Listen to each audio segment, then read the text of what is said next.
నీ సన్నిధిలో సంతోషము, నీ సన్నిధిలో సమాధానము.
ప్రస్తుతం ఉన్నటువంటి పరిస్థితులు మనం ఒకసారి గమనిస్తే పేరా మనందరిలో మెదిలేటువంటి అతి ప్రాముఖ్యమైన జిజ్ఞాసతో కూడుకున్నటువంటి ప్రశ్న అంటే, నిజంగా మనం అంచె దినాల్లో ఉన్నామా?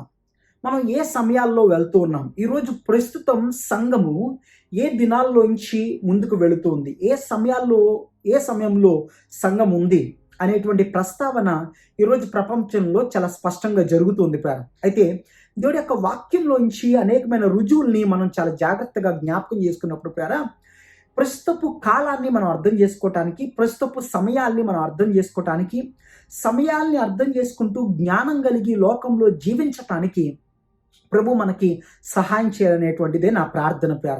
ఎందుకంటే బైబిల్ గ్రంథంలో ఒక గుంపు ఉన్నారు పేర, వారినే ఇస్సాకారు గోత్రస్తులు అంటారు.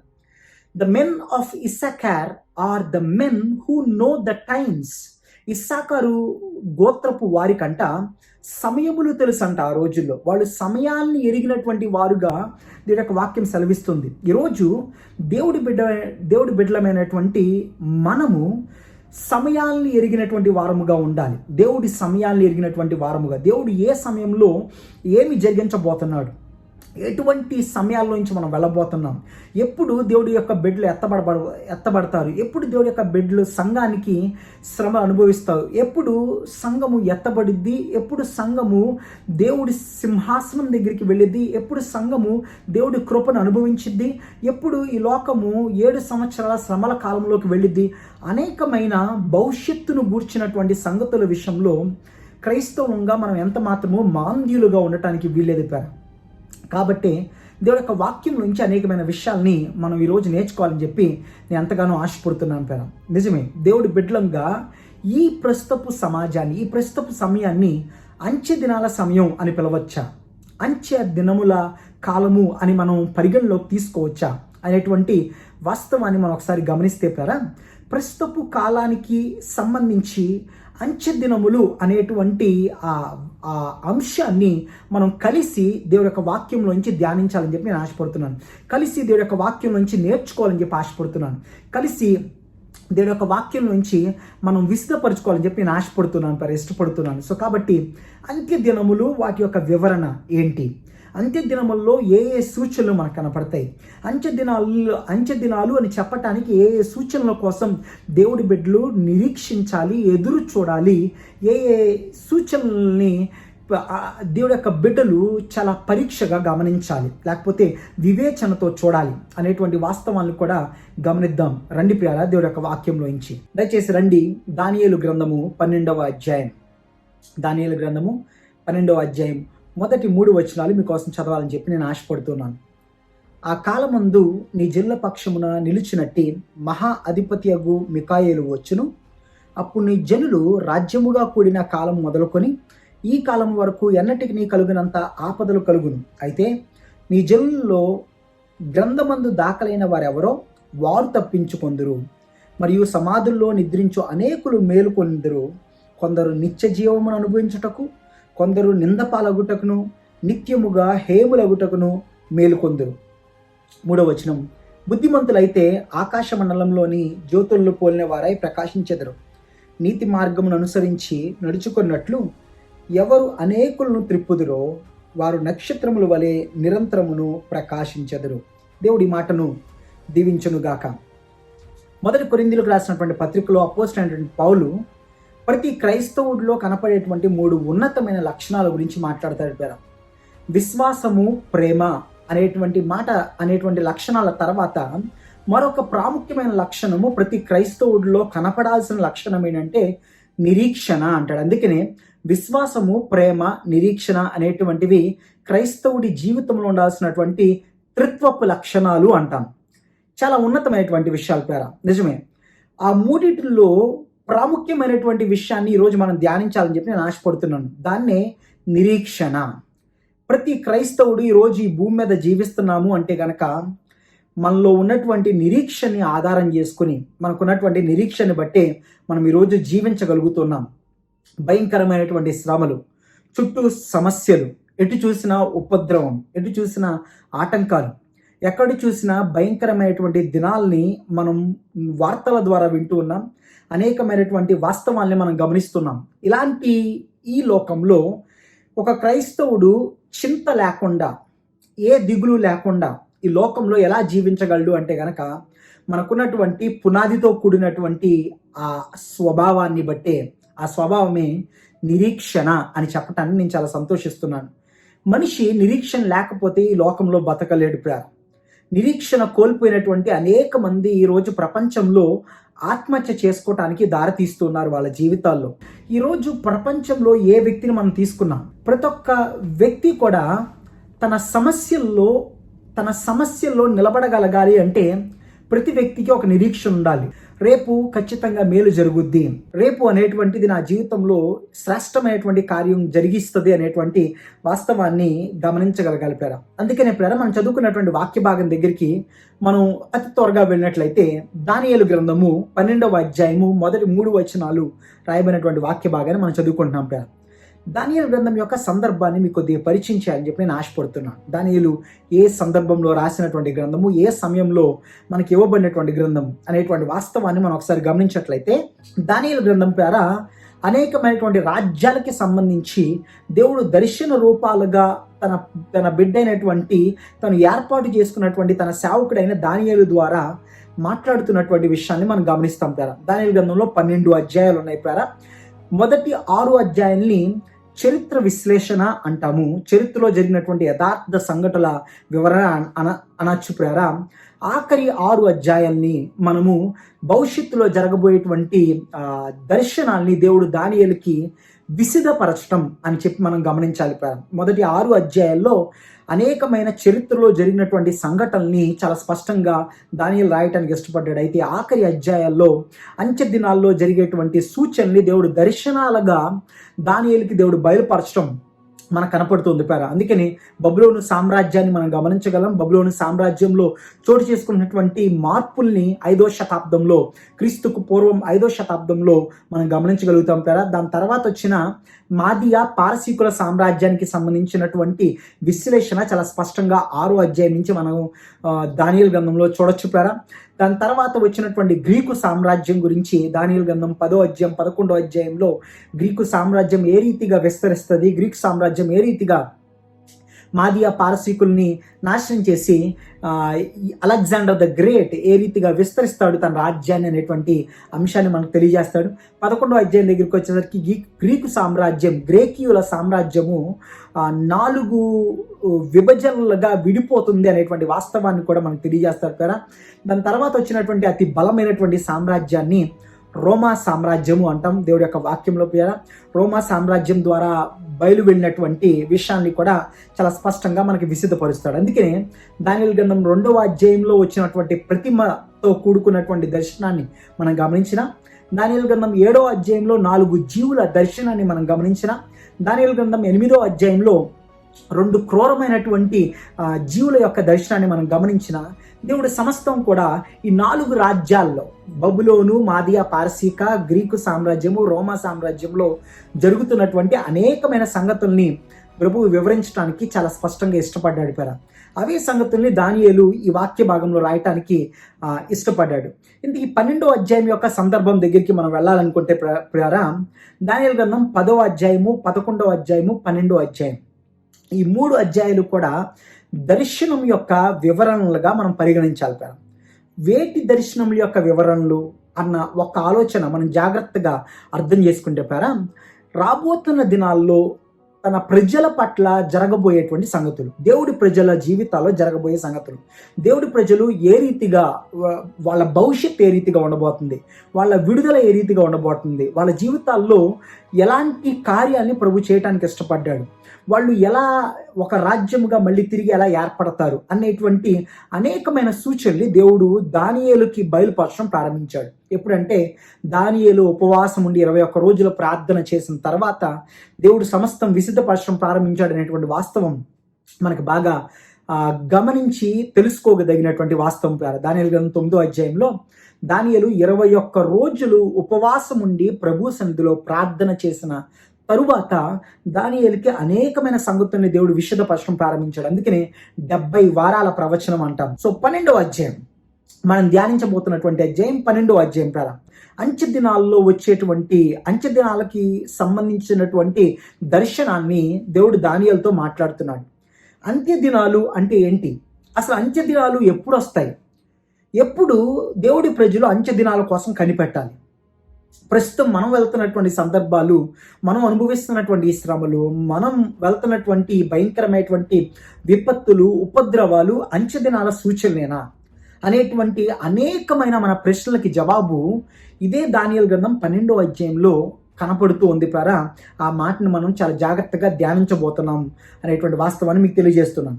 దానియేలు గ్రంథం 12వ అధ్యాయం 1వ వచనం, ఆ కాలమందు నీ జనుల పక్షమున నిలుచునట్టి మహా అధిపతి అగు. ఒక్కసారి ఆగుదాం ప్రేర. ఈ వాక్య భాగంలో ఆ కాలమందు అనేటువంటి మాటని మనం గమనించాలి జాగ్రత్తగా. ఏ కాలమందు, ఏ సమయమందు ఇంతకీ దేవుడు మాట్లాడుతున్నాడు, ఏ సమయాన్ని గురించి దేవుడు తన ప్రజలతో మాట్లాడాలనుకున్నాడు అనేకమైన ప్రశ్నలు. ఆ కాలం అంటే ఏ కాలము, ఆ కాలము అనేటువంటి సందర్భాన్ని మనం గమనిస్తే దానియేలు గ్రంథం 11వ అధ్యాయం 35వ వచనం నుంచి 45వ వచనం దాకా మనం చదువుకుంటే ప్రారా, అది ఏ కాలాన్ని గూర్చినటువంటి ప్రవచనము అంటే గనక అంత్యక్రీస్తు పరిపాలిస్తున్నటువంటి కాలముగా మనం దానియేలు గ్రంథం 11వ అధ్యాయంలో గమనించగలం. అంత్యక్రీస్తు సమయంలో జరుగుతున్నటువంటి సందర్భాల గురించి దేవుడు రాయిస్తున్నాడు కదా.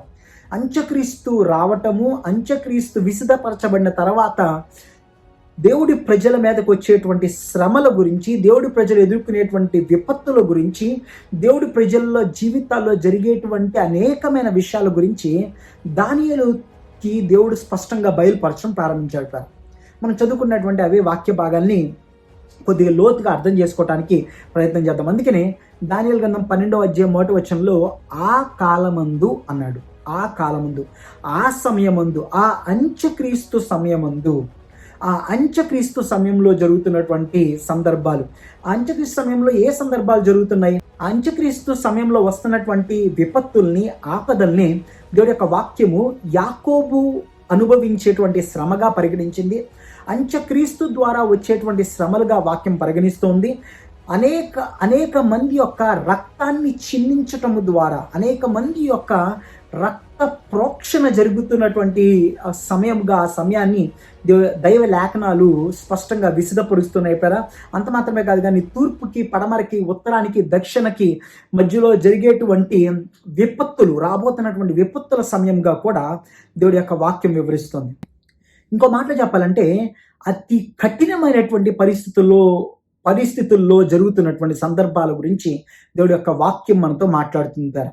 అతి కఠినమైనటువంటి పరిస్థితుల్లో తలెత్తబోతున్నటువంటి విపత్తుల గురించి, తలెత్తబోతున్నటువంటి ఆ కఠినమైనటువంటి సమస్యల గురించి దేవుడి యొక్క వాక్యం విశదపరుస్తుంది. మనం దానియేలు గ్రంథం 12వ అధ్యాయంలో చాలా జాగ్రత్తగా చదువుకున్నప్పుడు పేరా, దేవుడి ప్రజలు అని మనం ప్రస్తావించిన ప్రతిసారి దానియేలుకి బయలుపరుస్తున్నటువంటి ఈ ప్రవచనం యొక్క వివరణ ఇశ్రాయేలు ప్రజలకి ప్రాముఖ్యంగా ఇవ్వబడుతుంది అనేటువంటి వాస్తవం మనం మర్చిపోకూడదు. ఇశ్రాయేలు ప్రజలతో దేవుడు సూటిగా మాట్లాడుతున్నాడు, డైరెక్ట్గా మాట్లాడుతున్నాడు. అలాగే ఈ ప్రవచనాల్ని ఆయన బిడ్డలకు కూడా దేవుడు ఇవ్వటానికి ఇష్టపడ్డాడు అనేటువంటి వాస్తవాన్ని మనం గుర్తు చేసుకోవాలి. కాబట్టి మనం చదువుకునేటువంటి వాక్య భాగం నుంచి పేరా కొన్ని ప్రత్యేకమైనటువంటి కారణాలు మనకు చాలా స్పష్టంగా కనపడుతున్నాయి.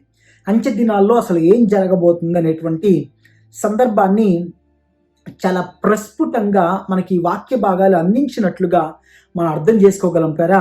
అలా అర్థం చేసుకుని నిరీక్షణతో కూడినటువంటి క్రైస్తవ జీవితాన్ని మనం జీవించడానికి మనకి ఈ వాక్య భాగాలు ఎంతగానో తోడ్పడతాయి అని చెప్పి నేను విశ్వసిస్తున్నాను.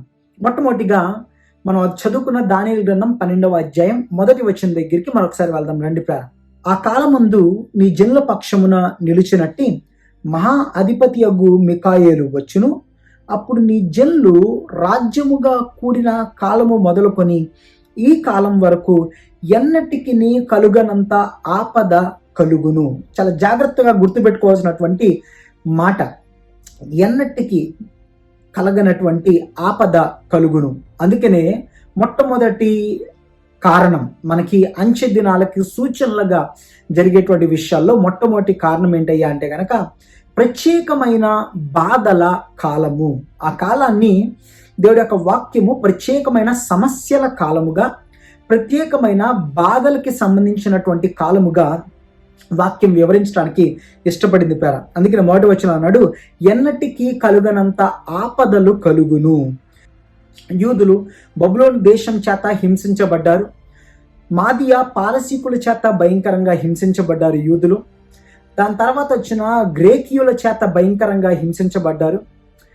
అంతియోకస్ ఎపిఫానస్ చేత భయంకరంగా యూదులు హింసించబడ్డారు. అంతియోకస్ ఎపిఫానస్ ని అంత్యక్రీస్తుకి పోలిక అని పిలుస్తుంది చరిత్ర. ఎందుకంటే అంత్యక్రీస్తు ఎలాంటి సందర్భాల్లో ఏ రీతిగా అయితే ప్రజల్ని హింసిస్తాడో అదే రీతిగా అంతియోకస్ ఎపిఫానస్ కూడా యూదుల్ని హింసించి అనేక మందిని చంపినటువంటి జాబితా మనకు కనపడుద్ది.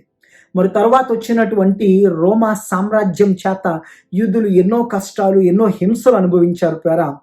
చరిత్రలో మనం వివిధ సమయాల్ని జాగ్రత్తగా పరీక్ష చేస్తే మనం ప్రతి కాలంలో కూడా యూదులు హింసకి గురి అయ్యి అనేక మంది చంపబడ్డారు అనేటువంటి వాస్తవం మనకు అర్థమవుతుంది పేర.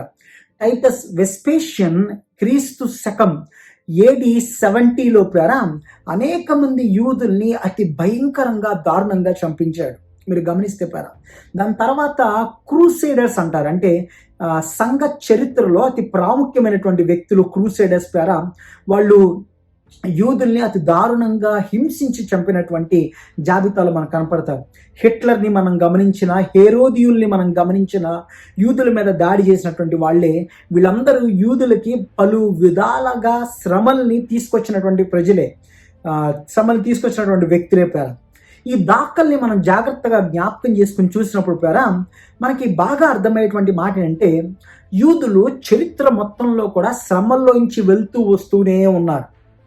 అయితే దానియేలు గ్రంథం 12వ అధ్యాయం 1వ వచనంలో మనకు కనపడేటువంటి మనకు చెప్తున్నటువంటి విషయం ఏంటంటే, అంతకు ముందెన్నడూ కలగనటువంటి శ్రమలు కలగబోతున్నాయి. దానియేలు చెప్తున్నటువంటి మాట, ఇంతకు ముందు కలిగిన శ్రమలే శ్రమలు అనుకుంటున్నారేమో, లేదు, ఇంతకు మునుపు ఎన్నడూ కలగినటువంటి శ్రమల్ని మీరు చూడబోతున్నారు. మునుపు ఎన్నడూ అనుభవించినటువంటి శోధనల్ని మీరు అనుభవించబోతున్నారు. మునుపు ప్రపంచం చూడనటువంటి విపత్తుల్ని మీరు చూడబోతున్నారు అనేటువంటి వాస్తవాన్ని దానియేలు గ్రంథకర్త వివరించడానికి ఇష్టపడ్డాడు. అందుకనే దానియేలు చాలా చాలా స్పష్టంగా దానియేలు గ్రంథం 9వ అధ్యాయం, దానియేలు గ్రంథం 10వ అధ్యాయం, దానియేలు గ్రంథం 11వ అధ్యాయం, దానియేలు గ్రంథం 12వ అధ్యాయంలో ఈ శ్రమలన్నీ కూడా, ఈ శోధనలన్నీ కూడా దేవుడు వాడేటువంటి బెత్తముగా పరిగణిస్తాడు.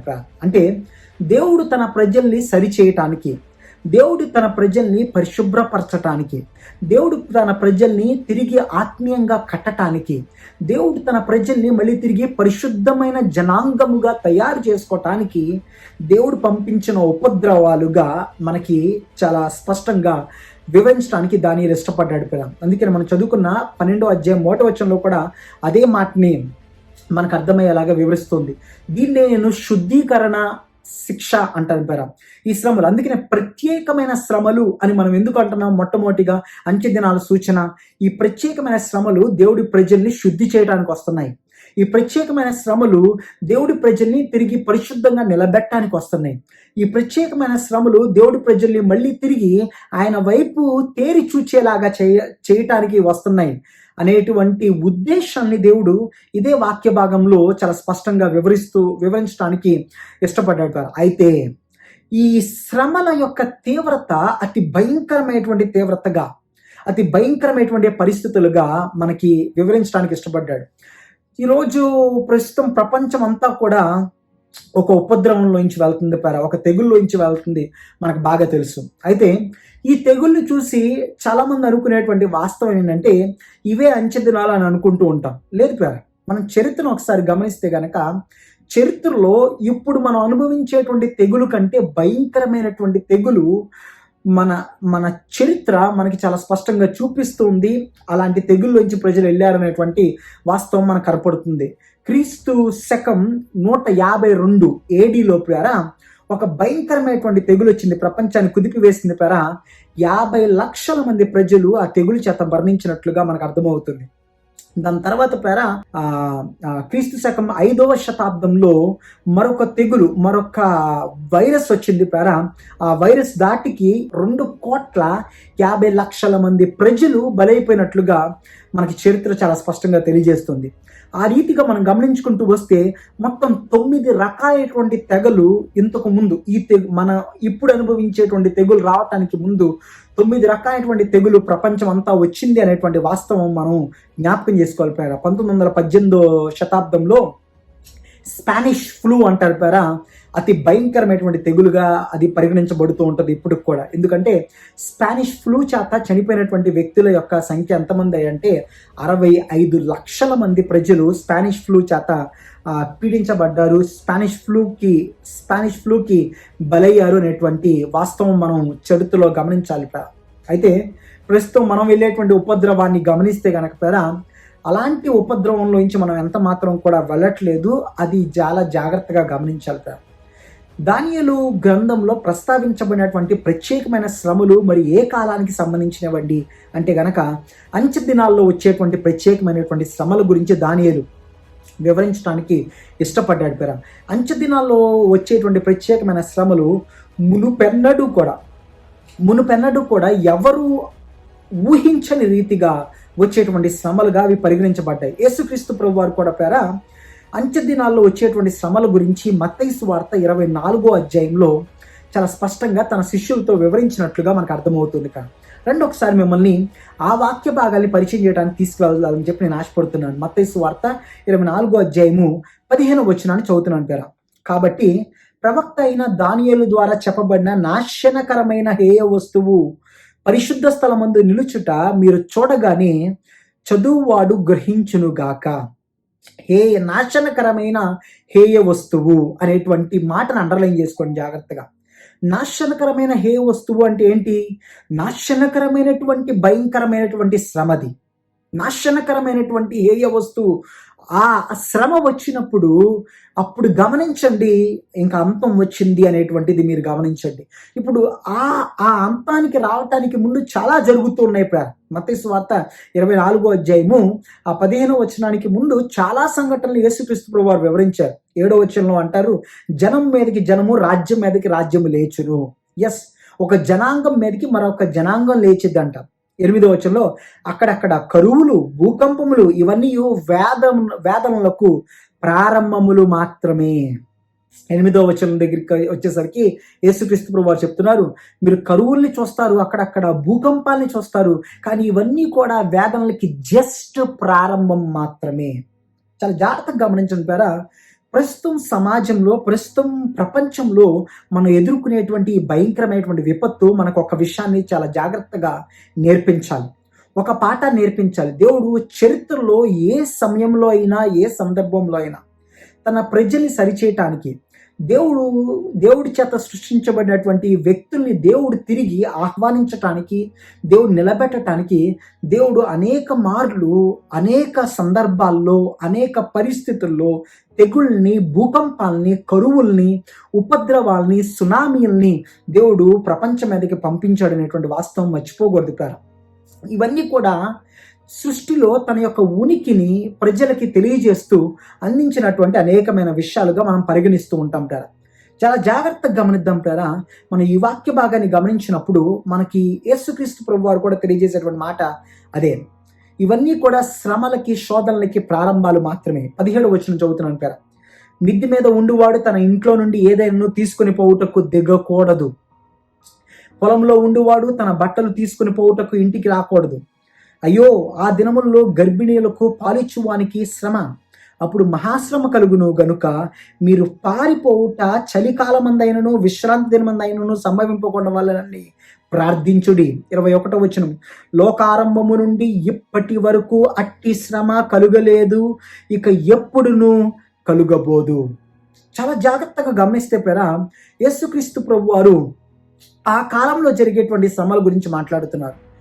ఈ శ్రమని అలాంటి శ్రమలతో మనం ఎంత మాత్రము పోల్చలేం పేరా. సో కాబట్టి నిరీక్షణ తెచ్చుకో దేవుడి బిడ్డ.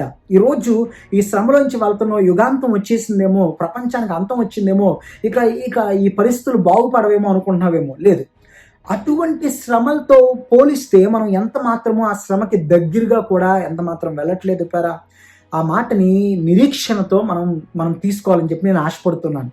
ఈ శ్రమను చూసి భయపడకూడదని, శ్రమను చూసి జడియకూడదని దేవుడి యొక్క బిడ్డలకి దేవుడిచ్చేటువంటి గొప్ప ఓదార్పు, దేవుడి యొక్క బిడ్డలకి దేవుడిచ్చేటువంటి గొప్ప నిరీక్షణతో కూడుకున్నటువంటి ఒక శాంతిని దేవుడు మనకు అనుగ్రహిస్తున్నాడు. సో అదే ఈ రోజుల్లో, ఈ దినాల్లో దేవుడి రాకడ కోసం మనం సిద్ధపడేటువంటి బిడ్డలంగా ఉండాలి. కానీ ఈ పరిస్థితుల్లో శ్రమ దినాలకి ముంగుర్తుగా మనం జాగ్రత్తగా పరిగణలోకి తీసుకోవాలి. నిజమే ప్రభువా, ఒకరోజు రాబోతుంది, ఎంతకంటే భయంకరమైనటువంటి శ్రమలు రాబోతున్నాయి, అయితే ఆ దినాలు చూడటానికి ముందే నేను సిద్ధపరచుకోవడానికి నాకు సహాయం దయచేయి అని ప్రార్థన చేయగలగాలి దేవుడి బిడ్డ.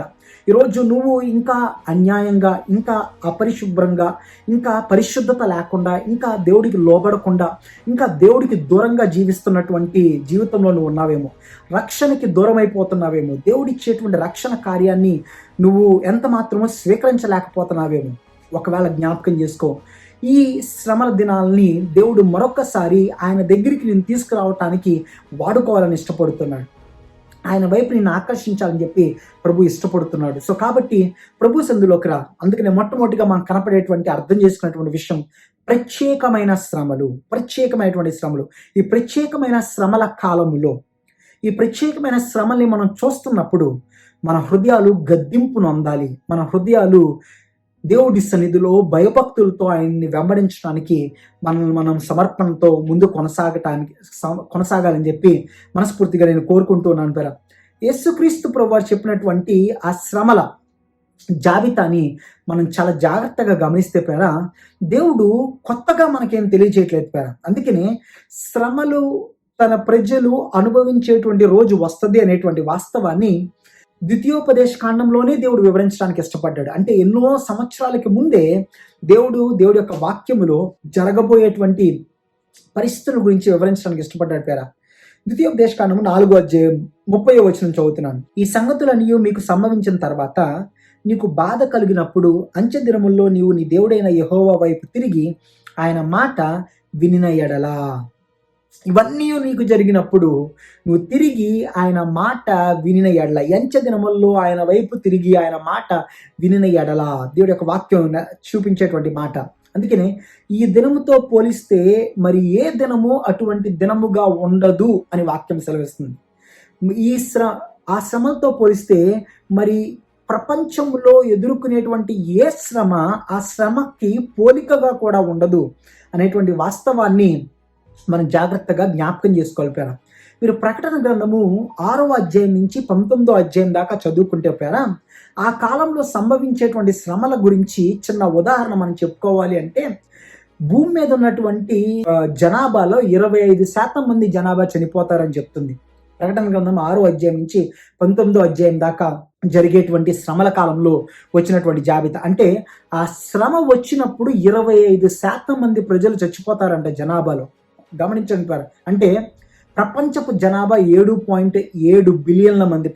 అంటే 25% మంది అంటే 1.6 బిలియన్ల మంది ప్రజలు చచ్చిపోతారు.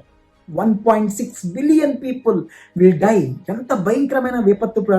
మీరు ప్రపంచంలో ఇప్పుడు దాకా ఎదుర్కొన్నటువంటి అన్ని వైరస్లను ఒకసారి దగ్గరికి తీసుకొచ్చి పెట్టినా, అన్ని ఉపద్రవాన్ని తీసుకొచ్చి పెట్టినా అంత జనాభా సంఖ్య మనకి ఎంత మాత్రం అవ్వదు.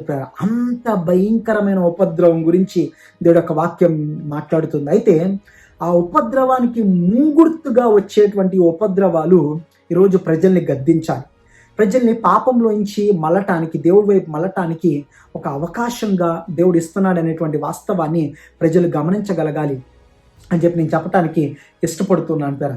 జకర్యా గ్రంథకర్త ఒక ప్రాముఖ్యమైన మాటను తెలియజేస్తాడు. జకర్యా గ్రంథము 12వ అధ్యాయం 2వ వచనం, నేను యెరూషలేము చుట్టూనున్న జనులందరికీ మత్తు పుట్టించు పాత్రగా చేయబోతున్నాను. మత్తు పుట్టించు పాత్రగా చేయబోతున్నాను. యెరూషలేములో ఉన్న ప్రజలందరూ కూడా మత్తు పుట్టించు పాత్రగా అవబోతున్నారు. ఆ పాత్రగా అయ్యి శత్రువు చేతికి చెక్కబోతున్నారు అంటున్నాడు. 12వ అధ్యాయం 3వ వచనం కూడా చదువుతున్నాను. ఆ దినమందు నేను యెరూషలేమునకు సమస్త జనులకు బరువైన రాయిగా చేతును. బరువైన రాయి, అతి భయంకరమైన శ్రమ ఆ దినముల్లో నేను ఆ ప్రజల మీదకి తీసుకురాబోతున్నాను దేవుడు చెప్తున్నటువంటి మాట. అందుకనే వాటిని ప్రత్యేకమైన శ్రమలు అంటున్నాం. ఈరోజు దేవుడి బిడ్డ నిరీక్షణ తెచ్చుకో. ఈరోజు దేవుడి బిడ్డ ధైర్యం తెచ్చుకో. ఈరోజు దేవుడి బిడ్డలారా దేవుడి యందు నిరీక్షణ పొందుకోండి. ఎందుకంటే అలాంటి శ్రమ దినాలు లాంటి దినాలు రాకముందే మన జీవితం చక్కబెట్టుకోవాలని, మన జీవితం దేవుడి వైపు తిరగాలని, మన జీవితం ప్రభు సందులోకి రావాలని దేవుడు ఇష్టపడుతున్నాడు. ముంగుర్తుగా ఈ శ్రమలు మనకు ఒక వార్నింగ్ బెల్గా ఉండాలని చెప్పి నేను ఆశపడుతున్నాను. ఇర్మియా గ్రంథకర్త ఒక ప్రాముఖ్యమైనటువంటి మాటల్ని, ఆ దినాలకు సంబంధించి కొన్ని ప్రాముఖ్యమైనటువంటి విషయాలు మనకు తెలియజేస్తాడు. ఇర్మియా గ్రంథము 30వ అధ్యాయము 3వ వచనం చదువుతున్నాను. 4వ వచనము, యెహోవా ఇశ్రాయేలు వారిని గురించి, యూదా వారిని గురించి సెలవిచ్చిన మాటలు ఇవి. యెహోవా ఇట్ల నేను సమాధానము లేని కాలమున భీతి చేతను దిగులు చేతను జనులు కేకలు వేయగా వినుచున్నాము. అయ్యో ఎంత భయంకరమైన దినము! అట్టి దినము మరొకటి రాదు. అది యాకోబు సంతతి వారికి ఆపద తెచ్చు దినము. అయినను వారు దానిలో పడకుండా రక్షించబడుదురు. అయినను వారు దానిలో పడకుండా నేనే వారిని రక్షిస్తాను. తన ప్రజల్ని తను రక్షించటానికి దేవుడు ఎప్పుడు సంసిద్ధంగా ఉన్నాడు. ఆ వాస్తవాన్ని మర్చిపోదు ప్రేర. అందుకనే ఈ అంచె దినాల్లో మొట్టమొదటి ముంగుర్తు, ఈ అంచె దినాల సూచనలో మొట్టమొదటి సూచన ప్రత్యేకమైన శ్రమలు అనేటువంటి సూచన ప్రేర. ఈ ప్రత్యేకమైన శ్రమలు అనేటువంటి సూచన దేవుడు తన ప్రజలకి చూపించటానికి ఇష్టపడ్డాడు. చూపించాలనుకున్నప్పుడు తన ప్రజలు ఏం అర్థం చేసుకోవాలనుకున్నాడంటే, తిరిగి దేవుడి వైపు ప్రజలు తిరగాలని, తిరిగి ప్రజలు భక్తితో ఆయన సందులోకి రావాలని, తిరిగి కుటుంబాన్ని భక్తితో కట్టుకోవాలని చెప్పి దేవుడు ఉద్దేశిస్తున్నాడు, దేవుడు కోరుతూ ఉన్నాడు అనేటువంటి వాస్తవాన్ని మనం ఎంత మాత్రం మర్చిపోకూడదు కదా. సో కాబట్టి మనం గమనించేటువంటి కారణాల్లో మొట్టమొదటి కారణాన్ని ఈ వారం మీకు పరిచయం చేయాలని చెప్పి ఇష్టపడ్డాను. అందుకని మొట్టమొదటి కారణం ఏంటయ్యా అంటే కనుక ప్రత్యేకమైన శ్రమలు. ఈరోజు మనం అనుభవించేటువంటి, నువ్వు అనుభవించేటువంటి, నీ కుటుంబంలో అనుభవించేటువంటి ఈ శ్రమలను చూసి నువ్వు నిరీక్షణ కోల్పోతున్నావేమో. నిరీక్షని వదులుకుని భయముతో అధైర్యపడుతూ పిరికి వాళ్ళలాగా ఇక రేపు లేదు నా జీవితానికి, రేపు ఏం జరుగుద్దో తెలియదు, ఇక నేను తిరిగి పనికి వెళ్ళలేను, తిరిగి నా కుటుంబాన్ని పోషించుకోలేను, సతమతం అయ్యే పరిస్థితుల్లోకి వెళ్ళిపోతున్నావేమో. అధైర్యపడమాకు దేవుడి బిడ్డ ఈరోజు. ఎందుకంటే ఆ శ్రమలకి ముంగుర్తుగా దేవుడు నీతో నాతో చాలా స్పష్టంగా ఈ ప్రస్తుతపు శ్రమల్ని చూపిస్తూ మాట్లాడుతున్నాడు. ధైర్యం తెచ్చుకో. జకర్యా గ్రంథకర్త 13వ అధ్యాయంలో మరొక మాటని జ్ఞాపకం చేస్తాడు. 13వ అధ్యాయం 8వ వచనం, దేశమనంతటా జనుల్లో 2 భాగముల వారు తెగవేయబడి చత్తురు, 3వ భాగం వారు శేషింతురు. ఆ 3వ భాగమును నేను అగ్నిలో నుండి వెండిని తీసి శుభ్రపరచునట్లు శుభ్రపరుతును, బంగారమును శోధించినట్లు వారిని శోధింతును. వారు నా నామమును బట్టి మొరపెట్టగా నేను వారి మొరను ఆలకింతును. వీరు నా జనులని నేను చెప్పుదును, యెహోవా మా దేవుడని వారు చెప్పుదురు. దేవుడు అంటున్నాడు, నేను వారిని వెండి వలె శోధిస్తాను, బంగారం వలె శోధిస్తాను. వాళ్ళు తిరిగి అమూల్యమైన వ్యక్తులుగా తయారు చేయటానికే శ్రమల్ని పంపిస్తున్నాను అనేటువంటి వాస్తవాన్ని తెలియజేస్తున్నాడు. అంచె దినాల్లో కూడా, అంచె దినాలకి ముంగుర్తుగా ఉన్నటువంటి ఈ పరిస్థితుల్లో కూడా దయచేసి మన కుటుంబాల్ని భక్తి శ్రద్ధలతో, మన కుటుంబాల్ని ఆత్మీయ జీవితాలతో, మన కుటుంబాల్ని దేవుడి యొద్దకు పరిగెత్తుకుని వచ్చేటువంటి కుటుంబాలుగా మనం తయారు చేసుకోవాలని దానియేలు గ్రంథకర్త వివరిస్తూ మొరపెడుతున్నాడు. మొట్టమొదటి విషయం ఏంటయ్యా అంటే కనుక, ఈ అంచె దినాలకి ముంగుర్తుతో కూడినటువంటి మొట్టమొదటి సూచన అదేంటి అంటే ప్రత్యేకమైన శ్రమలు. ఎస్, ప్రత్యేకమైన శ్రమలు. నీకు ఆ దినములు రావటం సమీపించే కొలది కూడా నువ్వు దేవుడి యందు మరింత భక్తి జీవితాన్ని కలిగి, మరింత క్రీస్తు స్వరూపంలోకి మారుతూ, మరింత ప్రార్థన చేస్తూ, మరింత ఉపవాసంలో ఎదుగుతూ, మరింత దేవుడికి దగ్గరవుతూ జీవించాలని ప్రభు ప్రణాళిక, ప్రభు కోరుతున్నాడు. సో కాబట్టి మనల్ని పరిశుభ్రపరిచి పరిశుద్ధతలో నిలబెట్టి ఆత్మీయంగా ఎదిగేటువంటి కృప ప్రభు మనల్ని చేయాలని మనస్ఫూర్తిగా కోరుతూ నా ఈ మాటలు ముగిస్తున్నాను. దేవుడి మాటను దీవించును గాక. దయచేసి తల ఉంచుదాం ప్రేర. ఈ వారం ప్రార్థన చేసుకుందాం. పరిశుద్ధురా, జీవంగల దేవా, శక్తి కలిగిన తండ్రి, నీ శ్రేష్టమైన పూజ్యమైన నామానికి వేలాది వందనాలు, స్తుతులు, స్తోత్రాలు ప్రభా. అంచె దినాలకి ముంగుర్తులుగా ఉన్నటువంటి అనేకమైన సూచనల గురించి నువ్వు మాట్లాడుతున్నావు. దానియేలు గ్రంథం 12వ అధ్యాయం మొదటి 3 వచనాల్లో అనేకమైనటువంటి సూచనల గురించి నువ్వు మాట్లాడుతూ మాతో మా హృదయాల్ని మరొకసారి నీ రాజ్యం నిమిత్తమై, నీ రాకడ నిమిత్తమై ఆయుత్తపరచడానికి, మమ్మల్ని మరొకసారి మేల్కొల్పు దయచేయటానికి నువ్వు మాట్లాడుతూ వస్తున్న విధానాన్ని బట్టి నీకు వందనాలు ప్రభువా. ఈరోజు ఎంతమంది అయితే భక్తిని వదిలిపెట్టి, నీ నామాన్ని వదిలిపెట్టి నీకు దూరం అవుతూ పాపములో బంధకాల్లో జీవిస్తున్నారు, వారి బంధకాలు తెగిపోను గాక అని ప్రార్థన చేస్తున్నాను. వారి పాపపు కట్లు తెగిపోను గాక, వారి శాపపు కట్లు తెగిపోను గాక. వీళ్ళందరినీ కూడా బలపరచని నాయననికి స్తోత్రాలు. ఆ దినము సమీపించే కొలది మేమందరం మరింతగా నీ సందులోకి ఎక్కువగా రావటానికి, కూడుకోవటం మానక నీ సందులో భక్తి శ్రద్ధలతో ముందుకు కొనసాగటానికి మాకు సహాయం దయచేయండి. ఇంకా ఎంతమంది అయితే సిద్ధపాటు లేకుండా జీవిస్తున్నారో వాళ్ళందరి జీవితంలో సిద్ధపాటు దయచేయండి. రక్షణ లేని బిడ్డలకి రక్షణ దయచే ప్రభా. ఆ ప్రత్యేకమైన శ్రమల్లోకి ఎవరు వెళ్ళటానికి వీల్లేదు. అందరం కూడా సంఘముగా ఎత్తబడేటువంటి కృప మాకు దయచేయమని ప్రార్థన చేస్తూ మరొకసారి సంఘాన్ని బలపరచమని, సంఘ బిడ్డలందరినీ ధైర్యపరచమని, నీ నామానికి మహిమ తెచ్చుకోమని యేసు నామమున నడుచున్నాం తండ్రి, ఆమేన్. అందరికీ వందనాలు పేర. దేవుడు మిమ్మల్ని దీవించును గాక. ఆమేన్.